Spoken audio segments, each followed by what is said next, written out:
ఓహో ఈ కేటీఆర్ సారు నోట్లకెళ్ళి వచ్చుడే ఆలస్యం చేసి చూపిస్తాండు కదా గదేనబ్బా మొన్న లక్షర్లకు పోతామనే కదా పోనే పోయిండు ఇక అసలు అది ముఖ్యమంత్రి అడ్డానాయే మళ్ళా లగసర్ల రైతులంటే మామూలు కాదాయే గా ముచ్చటేదో పురాగా తెలవాలి కదా తెలుసుకుందాం పాండ్రి.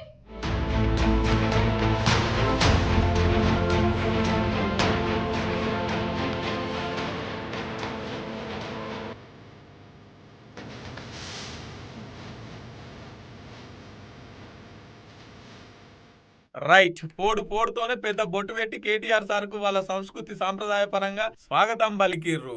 లగిచెర్ల ఎంటర్ అవుతుంటేనే కేటీఆర్ అప్పుడు అనే కదా తొండలు కూడా గుడ్లు పెడతలేవు ఈ జాగలల్లా అని పెడుతున్నాయా లేదా ఈ భూమి ఎట్లున్నదని మొత్తం చూసుకుంటా వీడియోలు తీసిండు. ఇక చక్కగా సభ కాడికి వస్తే పెద్ద పెద్ద పూలదండలు పాటలతోనే ఎదుర్కొన్నారు. అంటే ఇంకా మైక్ అందుకొని ఇట్లా మాట్లాడుకొచ్చిండు. 14 నెలల పరిపాలన చూస్తా ఉంటే ఒక్క పని రైతుల కోసం చేసింది లేదు, ఒక్క పని మహిళల కోసం చేసింది లేదు, ఒక్క పని పెద్ద మనుషుల కోసం చేసింది లేదు, ఒక్క పని ఇక్కడ ఉండే యువత కోసం చేసింది లేదు. ఎవరి కోసం పని చేస్తున్నాడంటే అనుముల అన్నదమ్ముల కోసం, ఆయన అల్లుని కోసం, అదానీ కోసం, బావ మరుదుల కోసం, ఆయన కుటుంబ సభ్యులకు వందల వేల కోట్లు దోచుకోవడానికి ఇక్కడ భూములు గుంజుకోవడానికి మాత్రం బ్రహ్మాండంగా పనిచేస్తా ఉన్నాడు.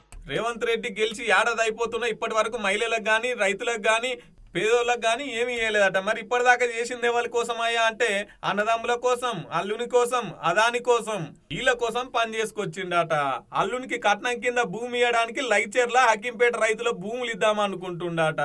అల్లునికి కట్నం కింద లగచెర్ల భూములు హక్కింపేట భూములు ఇచ్చినందుకు మాత్రం సూటి పెట్టిండు. మా ఆడబిడ్డలు, గిరిజన ఆడబిడ్డలు ఒక్కసారి యాద్ చేసుకోండి. ఇంతకుముందు మా తమ్ముడు గోపాల్ నాయక్ వచ్చి చెప్తున్నాడు, హీరియా నాయక్ వచ్చి చెప్తున్నాడు నాకు, అన్న ఒక మాట చెప్పు, మా ఆడపిల్లలు లంబాడ ఆడపిల్లలు తాండ దాటి బయటికి కోరన్నా ఎప్పుడు అసొంటిది మంత్రులు పోయే ఢిల్లీకి మా ఊళ్ళని పోయేటట్టు చేసిండన్నా రేవంత్ రెడ్డి, ఆ మాట చెప్పు అందరికీ అని చెప్పిండు. లగిచెర్ల రైతులను 40 మంది 40 రోజులు జైలేసే కదా. ఇక ముచ్చట్ల ఆడోళ్ళంతా పోయి ఢిల్లీకి పోయి మంత్రులను కలిసే ఆగో ఊళ్ళకెళ్ళి ఇప్పటిదాకా కాలు కూడా బయట పెట్టలే గసంటిది మమ్మల్ని మంత్రులు తిరిగే జాగలలో తిప్పుకొచ్చిర్రు అనుకొచ్చిండు. ఇక లాస్ట్ కో సవాల్ విసిరిండు. రేవంత్ రెడ్డి గారు మీకు దమ్ముంటే రాజీనామా చేయిరి, ఇప్పుడు తెలుసుకుందాం.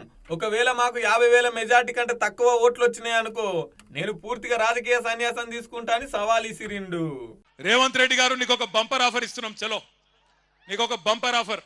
నువ్వు అంటున్నావు కదా నేను కుల గణన చేసిన బీసీలందరూ సంతోషంగా ఉండ్రు, నేను రైతు బంద్ వేసిన రైతులందరూ సంతోషంగా ఉండ్రు, రైతు కూలీలకు పైసలు వేసిన వాళ్ళు సంతోషంగా ఉన్నారు, అందరు ఇండ్లకు కాయిదాలు ఇచ్చిన పేదోళ్ళందరూ సంతోషంగా ఉన్నారు అంటున్నావు కదా.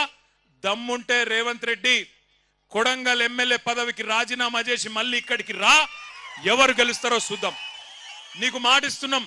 నీకు మాటిస్తున్నాం మేము ఇంతమంది రాము, నువ్వు భయపడకు, మేము ఇంతమంది రాము ప్రచారంకు. మా పట్నం నరేందర్ రెడ్డి నామినేషన్ వేసి ఇంట్లో కూర్చుంటాడు, బయటికి కూడా రాడు. మేము జిల్లా నాయకులం కొంతమందిని తిరుగుతాం. గెలుసుడు కాదు నేను చెప్పేది, 50,000కు ఒక్క ఓటు తక్కువ వచ్చినా నేను రాజకీయ సన్యాసం చేసి మళ్ళా రాజకీయంలో కూడా ఉండా. ఇది వాస్తవం. ఈరోజు కొడంగలే కాదు రాష్ట్రం మొత్తంలో వాస్తవం ముఖ చిత్రం ఇది. కొడంగల్ అంటే రేవంత్ రెడ్డి గారి సొంత ఇలాకానాయే. అడికి వచ్చిన పబ్లిక్ చూసి ముఖ్యమంత్రి సొంత ఇలాకా రేవంత్ రెడ్డి సొంత నియోజకవర్గంలోనే పబ్లిక్ గీతీర్ల మాట్లాడుతున్నారంటే రేవంత్ రెడ్డి పాలన ఎట్లుందో దీన్ని బట్టి చెప్పొచ్చా అని చెప్పేసి పొలిటికల్ లీడర్లు పొట్టు గుసగుస పెడుతున్నారు. ఇంకొంతమంది ఏమో తమ్ముడు రాష్ట్రాన్ని వెళ్తుంటే అన్న తిరుపతి రెడ్డి మాత్రం కొడంగల్ను వెళ్తున్నాడు అన్న పట్టిర్రు. ఇక రైతులు గిరిజనులేమో పానం పోయినా మంచిదే కానీ మేమైతే భూమి నిష్పెట్టామంటున్నారు. రేవంత్ రెడ్డి మాత్రం కావాలే పట్టు వచ్చి నాకు భూములు అంటున్నాడు. ఇక చూడాలి మరి పోరాటం ఎంత దూరం పోతుందో.